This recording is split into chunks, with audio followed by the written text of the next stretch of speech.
Hi అండి. అందరూ బాగా ఇష్టపడే క్యాలీఫ్లవర్ మంచూరియా ఎలా చేయాలో చూద్దాం. ముందుగా స్టవ్ మీద నీళ్లు పెట్టుకొని అందులో ఒక స్పూన్ సాల్ట్ వేసి నీళ్లు మెదిగాక క్యాలీఫ్లవర్ ముక్కలు వేసుకొని 3-4 నిమిషాల పాటు ఉడికించుకున్నాక ఒకసారి ఫ్రెష్ వాటర్తో కడిగి పక్కన పెట్టుకోండి. తర్వాత ఒక బౌల్ తీసుకొని అందులో 1 కప్ కార్న్ఫ్లవర్, 3 స్పూన్లు మైదా, రుచికి సరిపడా సాల్ట్, కారం, మిరియాల పొడి, 1 స్పూన్ అల్లం వెల్లుల్లి పేస్ట్ అన్నీ వేసుకొని కొంచెం వాటర్ వేసుకొని బాగా మిక్స్ చేసుకున్నాక అందులో క్యాలీఫ్లవర్ ముక్కలు కూడా వేసుకొని కలుపుకోవాలి. వీటిని వేడి నూనెలో వేసుకొని ఫ్రై చేసుకోవాలి. ఇలా మనకి గోల్డెన్ కలర్ వచ్చాక తీసేసి పక్కన పెట్టి ఉంచుకోవాలి.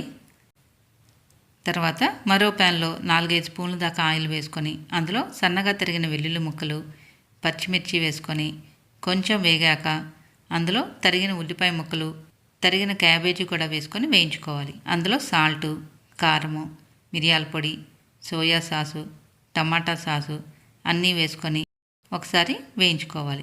ఇలా వేగిన తర్వాత అందులో 2 స్పూన్లు కార్న్ఫ్లోర్ కలిపిన వాటర్ని కూడా వేసుకొని బాగా కలుపుకొని 2 నిమిషాల పాటు వేయించుకున్నాక ఆల్రెడీ వేయించి పెట్టుకున్న గోబీని కూడా వేసుకొని బాగా మిక్స్ చేసుకోవాలి.